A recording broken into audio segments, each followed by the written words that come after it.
les jours, une seule radio en direct d'Arles, c'est RPA. Radio RPA.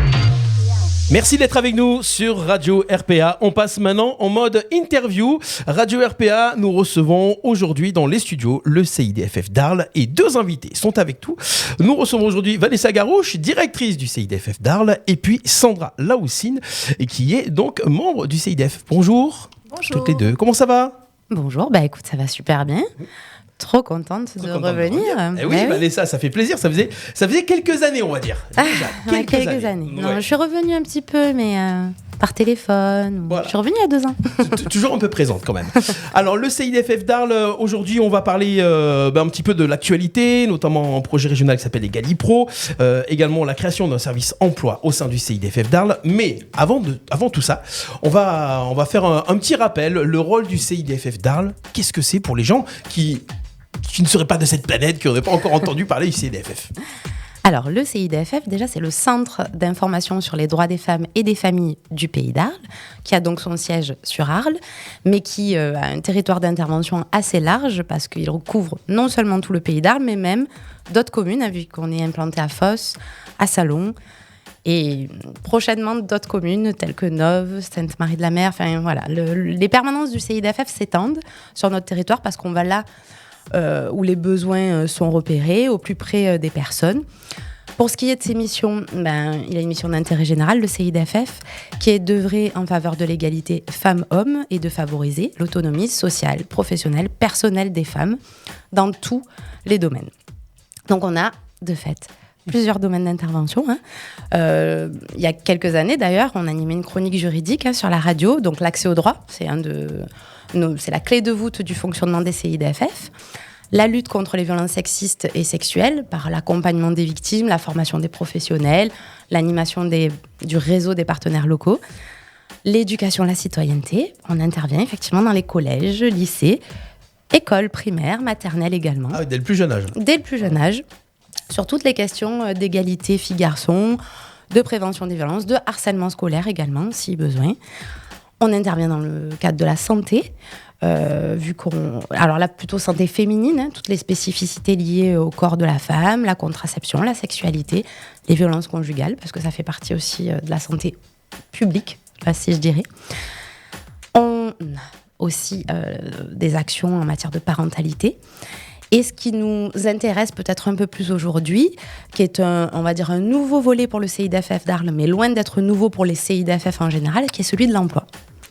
D'accord, donc c'est une nouveauté sur le secteur, mais ça se faisait déjà dans des grandes villes de France? En fait, ça se faisait, j'ai envie de dire, quasiment dans tous les CIDFF au niveau national. C'est vrai que sur Arles, jusqu'alors, on n'avait pas investi ce champ-là parce qu'il y a beaucoup de partenaires au niveau de l'emploi. Mais en fait, la particularité des CIDFF, c'est quand même là d'intervenir sur la levée des freins spécifiques à l'emploi féminin. Donc, quand je parle de service emploi au CIDFF d'Arles, pour le coup, au contraire des autres services, c'est un service là dédié spécialement aux femmes. D'accord, puisque dans tout ce qui est conseil, et puis c'est hommes et femmes, égalité hommes-femmes, donc les hommes ont aussi accès au CIDFF. Oui, tous les cas. Voilà, pour l'accès au droit, bien moins, évidemment. Mais les informations juridiques, en tout cas, bien sûr, alors la proportion, c'est à peu près 70%, 70% de femmes, 30% d'hommes par rapport au public que l'on accompagne, mais la porte est ouverte aux hommes et aux femmes. Sauf, si je puis dire, pour ce service emploi spécifique, mais pour des raisons aussi spécifiques, l'idée c'est de ne pas faire doublon avec des services déjà existants, c'est vraiment d'amener notre expertise. Et donc à ce titre-là, on ouvre un service emploi pour les femmes où on va travailler tout ce qui est la question de l'élargissement professionnel, des choix professionnels, les modes de garde, les freins spécifiques à l'emploi féminin en fait. Il y en a. C'est connu. C'est vrai que l'emploi et les femmes, il y a vraiment plein de choses à faire évoluer. En termes d'inégalité, d'inégalité surtout. On parle souvent d'inégalité de salaire, mais au niveau des champs qui s'ouvrent finalement aux femmes, on voit ils sont très restreints par rapport à l'emploi des hommes en fait. Et donc, on y viendra peut-être plus en détail, mais tout le travail qu'on fait en amont de déconstruction des stéréotypes, de lutte contre le sexisme, d'action de sensibilisation à l'égalité, œuvre aussi pour le champ d'une égalité professionnelle. Donc, il y avait besoin d'un service spécial Voilà, pour mettre plus de moyens, en tout cas, du côté de l'emploi. C'est ce qu'on va développer. Donc voilà, toutes ces actions qui sont faites toute l'année, depuis quelques années. Ça fait combien d'années le CIDFF d'Arles? Alors, le CIDFF d'Arles, c'est 1984. 1984. 1984. La fédération, enfin, les CIDFF en France, c'est 50 ans. On a fêté les 50 ans en fin 2022, là. Et le CIDFF d'Arles fêtera ses 40 ans l'année prochaine. Quand même. Donc oui, je vais pas dire la plus ancienne association d'Arles, j'aurais pas cette prétention, loin de là, mais on fait partie des associations implantées depuis de nombreuses années. Qui sont indispensables aussi à la vie.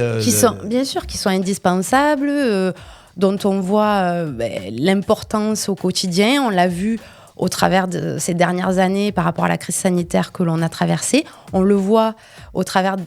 on peut parler de crise économique que l'on traverse aussi, où les premières personnes impactées sont les femmes. D'accord. D'accord, au moins ça c'est dit. Voilà, très bien. Alors, on va aller rentrer dans le vif du sujet avec Sandra qui est avec nous. Sandra, donc ce service emploi du CIDFF d'Arles, oui. C'est vous qui en êtes un petit peu à la tête ou pas? En tout cas, ok. J'ai senti la grimace. À la tête, non. Bon, j'y travaille déjà, c'est déjà pas mal. Donc, quel est votre rôle dans ce service? Qu'est-ce qu'on va y retrouver de nouveau? Voilà, quelles vont être les actions de ce service emploi? Donc, moi, je suis salariée du CIDFF du Pays d'Arles depuis peu, depuis fin novembre, et je suis chargée de mission à l'emploi. Voilà, emploi. Chargée de mission emploi. Chargée de mission, voilà. C'est mieux qu'être à la tête du service. Chargée de mission, c'est déjà pas mal. Parce que c'est tout un travail d'équipe aussi. Et oui, j'imagine. Voilà, on m'oriente beaucoup de femmes avec des freins plus, j'ai envie de dire. Donc, en fait, le bureau d'accompagnement individualisé à l'emploi, c'est un accueil des femmes qui sont très éloignées de l'emploi.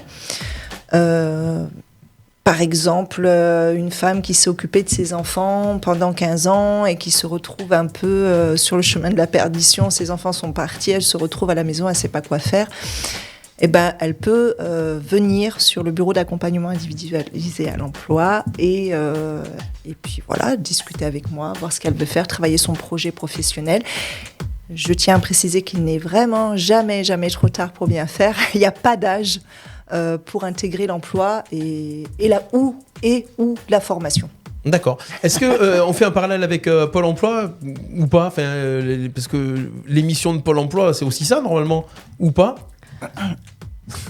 Je peux te laisser répondre, mais je peux répondre. Non, vraiment, ce que je tiens à préciser, c'est que nous, ce que l'on veut et ce que l'on va apporter au travers de ce service, c'est un plus. On ne se substitue pas au service de l'emploi, des services de droit commun, j'ai envie de dire. Nous, on vient en plus, c'est-à-dire qu'on pourrait être amené à orienter déjà, à faire que la personne s'inscrive à Pôle emploi. Ça pourrait être une des démarches. On pourrait être en parallèle aussi à l'accompagnement qui est proposé par Pôle emploi, mais le but, c'est pas de faire doublon. C'est vraiment, nous, d'apporter cette expertise que l'on a. J'ai envie de dire, on chausse nos lunettes de genre, en fait. C'est une expression que l'on pourrait employer pour s'assurer avec la personne de quels sont ses freins, ce que font aussi les services emploi, bien évidemment. Mais nous, avec notre expertise CIDFF, c'est-à-dire on a l'entrée accompagnement juridique, accompagnement social, accompagnement à l'emploi, ça permet un accompagnement vraiment global. Après, on n'est pas du tout non plus dans un nombre prédéterminé de femmes à accompagner. En fait, on va répondre aux besoins au compte-gouttes. Aux personnes qui frapperont à notre porte. Il n'y a pas d'objectif, il faut tant de personnes. Il n'y a pas d'objectif. En tout cas, nous, on s'en fixe entre guillemets en interne, mais ce n'est pas des objectifs qui s'imposent à nous. Et de la même manière, j'ai envie de dire, même si ces services ne sont pas réservés qu'à ces personnes-là, bien évidemment, mais ça nous permet aussi pour les victimes de violences que l'on accompagne, où souvent le frein économique lié à l'emploi, alors soit à l'inactivité, soit au fait qu'un emploi précaire, ou ça nous permet aussi de poursuivre l'accompagnement des femmes victimes de violences sur ce champ-là, sur le champ de l'insertion sociale et professionnelle, toujours dans le but d'une autonomie. Mais on ne vient pas se substituer ni à Pôle emploi, ni à la mission locale, ni au dispositif PLI de la CCM. Au contraire, nous, on veut être au service de ces structures pour peaufiner et pour être un maillon de plus dans la chaîne de l'accompagnement. D'accord, donc c'est des moyens en plus forcément. Voilà. C'est en plus, c'est du plus. D'accord, puis le fait qu'il n'y ait que les femmes, déjà ça fait un tri. Et oui, non mais c'est ça. Et puis, Et il y a tellement de gens qui sont par exemple chez Pôle emploi, la mission locale, donc la mission locale c'est les plus jeunes, c'est les jusqu'à plus 25 jeunes, ans, c'est ça c'est les 16-25 ans. Donc ça vous permet, vous, d'avoir un public qui peut avoir des gens qui s'occupent plus d'eux, plus vite, on va dire. Et puis aussi. que l'on peut repérer au travers de nos autres services et qui sont finalement peut-être invisibles dans les autres sphères. Et nous, par ce biais-là, on peut les réorienter, soit via le dispositif PLI, je pense à celui-ci parce que c'est quand même aussi un dispositif très... Alors, on rappelle le dispositif PLI Plan local d'insertion vers l'emploi, qui est porté par la CCM et qui s'adresse aussi à des personnes très éloignées de l'emploi, alors public mixte, bien évidemment, mais du coup, on est aussi bien évidemment en lien avec eux. L'idée, c'est de, comme je dis, de faire maillon. Et pas de se dire, non, on vient en plus proposer un service mieux, différent, pas du tout. On vient apporter notre expertise, ce que l'on faisait déjà, mais plus de manière collective et pas individualisée. Là, maintenant, on l'apporte aux femmes, on veut l'apporter aux partenaires de l'emploi et on veut l'apporter aux entreprises au travers de ce bureau d'accompagnement individualisé à l'emploi, mais au travers aussi du projet dont on parlera ultérieurement, qui est Egalipro. D'accord. Est-ce que justement, ça signifie des moyens en plus de fait d'avoir ce service, parce que par exemple c'est peut-être des choses que vous proposiez déjà, donc justement on vous accompagne dans l'emploi dans le cadre des démarches que vous faites actuellement, et là vous avez donc peut-être des moyens supplémentaires pour pouvoir un peu plus appuyer sur l'emploi. Par exemple on s'occupe de femmes qui justement sont victimes de violences, mais pendant ce temps on peut pas forcément s'en occuper pleinement du côté de l'emploi, donc c'est général. Finalement maintenant on s'est occupé entre guillemets des violences, pour l'emploi bien sûr. Alors, on redirige vers ce service qui est... Je ne sais pas si je l'ai précisé, mais je le redis au cas où en introduction, mais le CIDFF bénéficie d'un agrément d'État au travers de son activité d'accès au droit. Et pour ce qui est de l'emploi, on bénéficie aussi d'un agrément. Jusqu'alors, comme je vous le disais, le CIDFF du Pays d'Arles n'avait pas développé ce service-là. Et l'État, via le service des droits des femmes, nous a sollicité pour nous dire, là, on pense qu'il est important, en termes d'équité aussi du territoire, qu'un service emploi du CIDFF soit mis en place sur la ville d'Arles, du moins sur notre territoire d'intervention, parce qu'on s'adresse aux Arlésiennes, mais pas uniquement. Et donc, bien évidemment, l'État, quand il nous demande de porter cette mission, nous a octroyé des moyens supplémentaires pour le faire, ce qui a permis de recruter et de créer le poste de Sandra, qui est chargée de mission emploi. Et je tiens à le préciser aussi parce qu'elle ne l'a pas dit, mais elle a l'expérience d'avoir mené ce service-là sur Avignon. Donc pour nous, c'est une vraie chance que d'avoir pu accueillir Sandra aussi dans notre équipe, parce qu'elle avait déjà l'expérience d'avoir développé ce service sur la ville d'Avignon, et elle met son expérience au profit de notre structure. Donc on ne peut que s'en réjouir. Donc c'est des moyens d'aide au démarrage. Après, il faudra les pérenniser, bien évidemment. Mais oui, on a bénéficié de moyens supplémentaires pour le faire. Et aussi en termes de locaux. Parce que, bien évidemment, on se retrouve un peu à l'étroit. Il va falloir pousser les murs encore ? Il va falloir pousser les murs, oui. Donc, alors, on va virer toutes les entreprises qui sont autour, les associations, voilà. Non, c'est pas le but. Espace Chavary. Maintenant, c'est IDFF, rez-de-chaussée, premier étage. Voilà. C'est pas le but. Dans la cour. Non. Donc il va falloir pousser les murs. Donc ça risque d'ouvrir de nouvelles portes normalement pour des nouveaux locaux peut-être. Voilà, l'idée effectivement en 2023, c'est effectivement de pouvoir trouver de nouveaux locaux en adéquation avec le développement de nos activités et du développement de l'équipe aussi. Développement de l'équipe. Donc, alors, ce service emploi, on a parlé justement pour les particuliers. Comment on dit ça ? Oui, bénéficiaires, les bénéficiaires. Ouais. C'est le mot que je cherche. Pour les bénéficiaires. Et j'ai entendu les entreprises. Il va y avoir un lien avec les entreprises. Qu'est-ce que ça va être ce lien avec les entreprises ? Alors là, on n'est plus du tout sur le bureau d'accompagnement individualisé à l'emploi, on est sur le dispositif Egalipro. Ah, et c'est là qu'on bascule sur le dispositif Egalipro. Ok. Qui est un projet du coup régional. D'accord. Qu'on intègre, qui existe depuis déjà un an, et qu'on intègre cette année. D'accord. Alors, ce projet Egalipro, ça consiste en quoi ? Donc, il a pour but de favoriser l'insertion durable des femmes dans le monde du travail, tout en favorisant leurs conditions d'accueil au sein des entreprises. Ok, jusque-là, ça va. Donc jusque-là, tout va bien. Voilà, jusque-là, c'est assez clair. Donc ça va se décliner en 2 axes. Donc il y aura la partie femmes, c'est-à-dire l'accueil des femmes que on va accompagner sur ce dispositif-là.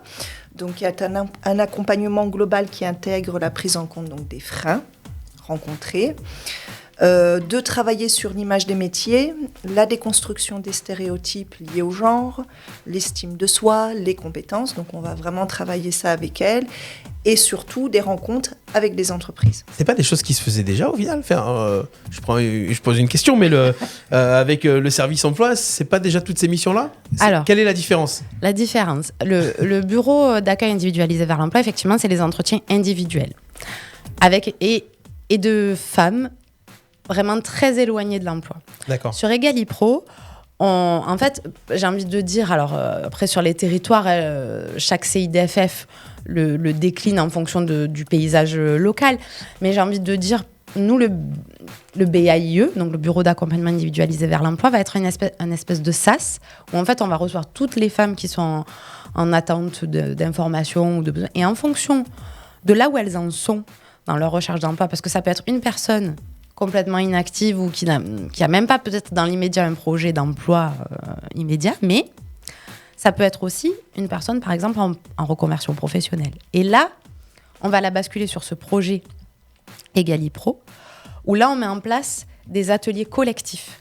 La particularité d'Egalipro aussi, en plus de l'entretien individuel, c'est tous les ateliers collectifs qui vont être mis en place et qui s'adressent plutôt donc à des femmes moins éloignées de l'emploi, où elles vont effectivement travailler sur, Sandra l'a déjà dit, donc je ne vais pas le répéter, mais sur l'estime de soi, sur plein d'autres choses, et pourront être mises en lien avec les entreprises. Donc on va dire Egalipro, c'est la marche au-dessus. On passe un cap avec Egalipro. D'accord. C'est la continuité, et c'est encore plus à la dentelle, là j'ai envie de dire l'accompagnement. Mais oui, parce qu'en fait ces ateliers, elles ont la chance au niveau, il y a une équipe régionale sur le projet Egalipro, qui est un projet financé par le Fonds social européen, enfin du moins cofinancé par le Fonds social européen à hauteur de 50%. Et il y a des moyens qui peuvent être mis en place pour ces femmes-là qui ne peuvent pas l'être dans le cadre du BAIE tout simplement. C'est un projet dédié avec un personnel dédié. Donc, par exemple, Sandra est à mi-temps sur le bureau d'accompagnement individualisé vers l'emploi et à mi-temps sur Egalipro. Ce qui permet ensuite de faire le lien, du coup, comme tu disais, avec les entreprises. Mais là, je laisse Sandra peut-être apporter des précisions. Voilà, c'est ça. Pour vous donner un exemple de cette fameuse femme qui n'a pas travaillé depuis 20 ans, donc qui a pris des peurs, qui a perdu un peu d'estime, qui ne sait plus comment faire administrativement, ou elle est vraiment perdue parce que le monde a évolué entre-temps dans le monde du travail. Donc on va pouvoir lever les freins avec le BAIE. Mais pour basculer dans l'emploi pleinement, elle va avoir des craintes. Et pour rassurer ces craintes-là, Egalipro va rentrer de mise pour elle et pouvoir rencontrer les entreprises, être rassurée comment elle présente son CV, comment elle peut être coachée par une entreprise. Ça va la rassurer en fait dans l'emploi. Donc là, on rentre vraiment dans la partie emploi dans tout son plein et l'accompagnement global et total. On va commencer par le BAIE, on va enlever les freins, on bascule sur Egalipro. Ça ne veut pas dire qu'elle aura rencontré des entreprises, qu'elle sera peut-être ou pas embauchée par les entreprises, ça dépendra de son projet professionnel, mais ça va la rassurer sur son parcours. Une fois qu'elle est rassurée, on la bascule, soit Pôle emploi ou par le pli, ou suivant, non pas peut-être pas par le pli, mais Pôle emploi, là, du coup, va rentrer en action pour pouvoir aller dans son projet professionnel ou sa formation professionnelle dont elle a envie. Peut-être dans l'entreprise qu'elle aura visitée, il y aura peut-être un beau match et puis là, elle pourra travailler avec eux. Voilà, c'est vraiment, il y a plein de champs des possibilités. On va travailler sur l'égalité des chances et le champ des possibilités. D'accord. Vous êtes déjà en relation avec des entreprises, ça se passe comment actuellement? Il y a déjà des contacts avec des entreprises qui cherchent du personnel. Il y a énormément d'entreprises qui cherchent du personnel. Mais ça se passe comment? Est-ce qu'il y a des choses plus simples qu'ailleurs, par exemple pour trouver du boulot avec vous, avec le CDFF? Alors déjà, il faut savoir que donc, ce projet, on l'a intégré donc, officiellement au 1er janvier 2023. Donc c'est tout récent. C'est vraiment tout récent, on est bien C'est dedans. tout récent, donc là on est dans la phase, on va dire, prise de contact et présentation du service. Donc merci Radio RPA parce que vous êtes le premier du coup à nous accueillir pour qu'on puisse présenter aussi ce nouveau service et ce nouveau projet qui est Egalipro. Mais ce qu'il est prévu d'organiser aussi en 2023, c'est un petit déjeuner des entreprises. Donc là, le CIDFF organiserait du coup un petit déjeuner pour évoquer les questions d'égalité professionnelle, de prévention des violences sexistes et sexuelles au milieu du travail, parce qu'il y a aussi ce volet-là du côté des entreprises. Présenter le projet dans sa globalité pour essayer que les entreprises finalement nous rejoignent en fait dans ce... Alors, on pourrait dire cette aventure, mais en tout cas, oui. On a l'expertise de 3 autres CIDFF, donc mes collègues de Nice, de Marseille et de Digne, qui sont sur ce projet depuis 1 an. Et voilà, on se dit qu'il y a vraiment de matière à faire. Maintenant, le monde de l'entreprise, pour nous aussi, il est nouveau. Au même titre que pour les entreprises, souvent le monde associatif est nouveau. Donc là, Sandra en est à la prise de contact. Et je crois d'ailleurs, je me tourne vers elle, mais qu'il y a déjà des premiers rendez-vous de pris. Oui, normalement, le 24 janvier, je vais rencontrer Monsieur Alix de Decathlon. Ah oui, Decathlon Arles. Oui, Decathlon Arles, pour pouvoir parler de ce projet. Donc c'est plutôt ce genre de profil d'entreprise. Grandes entreprises, c'est pas plutôt des... Il n'y a pas de profil. C'est tout type d'entreprise. C'est-à-dire ça peut être une très petite entreprise, les PME, petites et moyennes entreprises. Surtout sur notre territoire, il faut savoir, par exemple, qu'Arcelor, Afos fait partie du projet Egalipro. Donc ça peut être aussi de très grosses entreprises. D'accord. Mais l'idée, c'est aussi encore une fois, de pouvoir répondre aux entreprises locales. Après, avec les moyens qui sont les leurs et le temps. Donc la force aussi de ce projet, c'est qu'on s'adapte à la temporalité des entrepreneurs et des entrepreneuses. On peut venir sur des temps où ils sont disponibles, donc parfois pas forcément, qui correspondent pas forcément nous à nos horaires, mais on s'adapte. Le principe quand même de ce projet, c'est de pouvoir s'adapter à la temporalité des entreprises pour qu'elles puissent bénéficier de cette action pleinement. En fait. D'accord. Si les entreprises veulent participer à tout ça, à entrer dans ce projet, on vous contacte comment? Ça se passe comment? Je parle pour les entreprises, puisque les bénéficiaires, au final, c'est on va dire assez classique. Ils connaissent déjà le biais, comment contacter le CIDFF, même si on le rappelle. Tiens, je vais mettre le petit lien, le site internet. Voilà. Pour ceux qui nous regardent en vidéo, vous avez le site internet bouches-du-rhône-arles.cidff.info. Ça, c'est le site internet pour avoir tous les contacts et connaître un petit peu toute l'actualité. Donc, les entreprises font comment pour entrer dans ce dispositif? Pour l'instant, c'est Sandra qui en est au démarrage et qui a encore déjà rencontré beaucoup de partenaires. On va aller voir bien évidemment pour nous un des interlocuteurs aussi privilégiés, des interlocutrices d'ailleurs privilégiées, c'est la Chambre de commerce et d'industrie aussi. Oui. Pour nous, c'est un incontournable, donc ça fait partie des partenaires à aller voir. Il y a divers autres partenaires que Sandra est déjà allée rencontrer.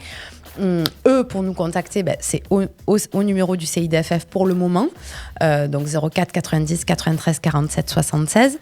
Dans les jours à venir, là ça devrait être une question de jour, Sandra va avoir aussi un numéro de portable dédié à ce service-là et donc aux entreprises également. Mais l'idée, c'est que nous aussi, on aille à leur rencontre. On va pas forcément rester à attendre au CIDFF que les entreprises nous contactent. Oui, la démarche, elle est plutôt de notre fait, et donc d'aller les rencontrer. C'est pour ça que je pense bien évidemment à la CCI, qu'on a d'autres, le service emploi de la CCM qu'on a pu rencontrer également, IPA aussi, qui a été un de nos partenaires qu'on a pu croiser. Même plus que croiser, parce que Sandra a déjà participé à des événements organisés par eux. Il y a les rencontres de l'emploi prochainement organisées par la CCM également, auxquelles le CIDFF participait déjà jusqu'alors. Voilà. Mais là, avec cette nouvelle casquette de service emploi pour les femmes. Voilà. Est-ce que les femmes qui peuvent participer, par exemple, au service emploi et donc également à Egalipro, sont forcément des femmes qui sont déjà bénéficiaires des services du CIDFF? Par exemple, des femmes victimes de violences ou pas, ou juste des gens qui sont éloignés de l'emploi depuis longtemps et qui manquent de confiance en elles. Est-ce qu'on peut venir directement comme ça ? En fait, Est-ce que c'est un peu aussi le but justement d'avoir ce public-là aussi qui n'aurait pas franchi la porte du CIDFF ? Les CIDFF, on est dans l'inconditionnalité de l'accueil. Donc bien évidemment, il n'y a pas d'obligation d'être accompagné par nos services. À l'heure actuelle, c'est vrai que l'orientation interne fonctionne bien parce que les collègues juristes, les collègues qui font des interventions collectives à l'extérieur, si une personne les sollicite, on avait des actions déjà destinées par exemple aux femmes étrangères et primo-arrivantes sur l'insertion sociale professionnelle. Là maintenant, elles peuvent bénéficier d'un accompagnement individuel. Donc à l'heure actuelle, il y a beaucoup d'orientation interne, mais pas uniquement. On se rend compte que Sandra avait été déjà repérée en amont et identifiée par des femmes, parfois aussi par des personnes que l'on rencontre à d'autres occasions et qui nous sollicitent. Il n'y a pas d'impératif d'être accompagné par une autre professionnelle du CIDFF pour bénéficier des services de Sandra. D'accord, très bien. On rappelle, numéro du CIDFF 04 90 93 47 76. Voilà. Ça se trouve boulevard Émile Zola, Arles, espace Chavary. Pour ceux qui connaissent Arles rapidement, c'est la rue du cinéma. Voilà, on ne peut pas faire plus simple. Exactement. Voilà, le cinéma, le féminin, c'est exactement ce que l'on dit comme un... C'est le repère. C'est le repère. C'est le repère. Vous vouliez parler aussi il va y avoir les rencontres Egalipro le 9 février. On en parle un petit peu ? Oui. Ou pas ? Je sais pas. Oui. Même si ça va se passer à Marseille, évidemment. qu'est-ce que ça va être ces rencontres Egalipro ? Donc déjà, elle aura lieu donc, le 9 février au salon d'honneur de l'hôtel de la région de Marseille de 9h à 13h30. Donc avec un accueil café. Il y aura une table ronde pour ces discussions avec des invités de prestige. D'accord. Des invités de prestige. Donc, qui vont rester secrets pour le moment. Mais... Exactement. Des ateliers et à la fin, il y aura un buffet convivial afin de pouvoir échanger avec les entreprises qui veulent venir s'engager avec nous, pourquoi pas. Et c'est important d'évoquer effectivement cet événement, alors qui se déroule à Marseille, mais qui concerne tous les habitants de la région, donc y compris les Arlésiens et les Arlésiennes, et qui s'adresse, alors pas exclusivement aux femmes là pour le coup, mais au grand public, aux professionnels, aux entrepreneurs, aux entrepreneuses, aux personnes lambda, on peut s'y inscrire en tant que particulier. Il n'y a pas de public cible dédié. L'idée, c'est vraiment déjà d'informer sur ce qu'est Egalipro, de sensibiliser, d'informer le plus large public possible. On a la chance d'être accueillis dans le salon d'honneur de l'hôtel de région. C'est un événement, pour le coup, avec une dimension régionale. Tous les CIDFF de la région PACA seront représentés, du moins en partie. Donc, nous vous y invitons toutes et tous. Alors, il faut s'inscrire, par contre, parce que c'est vrai que pour gérer l'organisation des ateliers... Tous les gens de la région, c'est pas évident. Donc, voilà, il est important de s'inscrire au préalable. Mais, donc, on met le lien pour les gens qui nous suivent également en vidéo. Sur le petit descriptif de cette vidéo, vous allez retrouver le lien d'inscription. Ouais, et les inscriptions sont toujours ouvertes. Donc, vous êtes le bienvenu, et RPA aussi d'ailleurs. Hein. Oui, j'ai vu sur le visuel, donc grand public, entreprise et association. Voilà. Donc avec plaisir. Très bien, c'est noté. Donc ça se passe le 9 février à l'hôtel de région de 9h à 12h30, voilà, tout simplement. On peut même tirer jusqu'à 13h30 parce que comme le disait Sandra, un petit buffet sera proposé à ceux qui le souhaitent. Alors, des invités surprises, un buffet, tout. Ah ouais, non mais tout pour donner envie d'y aller, quoi. Pour donner envie, voilà. Non mais moi je dis... Très bien. Est-ce qu'on aurait quelque chose à rajouter ou pas, ou est-ce qu'on a fait le tour rapide ? Je sais qu'on pourrait en parler pendant longtemps, puisqu'il y a tout plein de détails sur lesquels on ne s'est pas forcément attardé. Ah oui, effectivement, tu me connais suffisamment pour savoir que je pourrais en parler pendant une semaine, mais on va peut-être éviter aux auditeurs et auditrices de subir cela. On va pas rattraper ces quelques mois. Non, et puis en plus, pour celles et ceux qui voudraient approfondir la question de l'égalité professionnelle, des violences sexistes et sexuelles au travail, ou toute autre question en lien avec nos domaines de compétences, quand même rappeler qu'on est organisme de formation et que donc on est à votre disposition pour vous proposer des formations à la carte. sur des thématiques qui nous concernent quand même, et où on a une certaine expertise, pas sur tout et n'importe quoi non plus, mais on se fera un plaisir de pouvoir y répondre. Voilà. D'accord, donc n'hésitez pas, vous retrouverez tout plein d'informations. Le CIDFF d'Arles. Merci Vanessa, merci Sandra. Merci. Et puis bonne chance pour la suite. On se retrouvera très vite, puisque on rappelle que le 8 mars, Journée internationale des droits des femmes. C'est ça? Je me suis pas trompé? Oui, c'est ça. Journée internationale des droits des femmes, c'est bien. Voilà. Et donc, on se reverra d'ici là, parce qu'il y a tout plein de belles choses qui se préparent sur Arles pour le 8 mars. On vous réserve un beau programme pour le 8 mars, donc save the date. Merci à toutes les deux. Ce replay, cette émission est disponible bien sûr en replay sur le site de la radio, radio-rpa.fr. Et puis bien sûr également sur Facebook et sur la chaîne YouTube Radio RPA. À très bientôt, merci. À très bientôt. Au revoir, merci. Nos chroniques et replays à écouter gratuitement et en illimité sur notre site radio rpa.fr. RPA, la radio du Pays d'Arles. La radio du Pays d'Arles.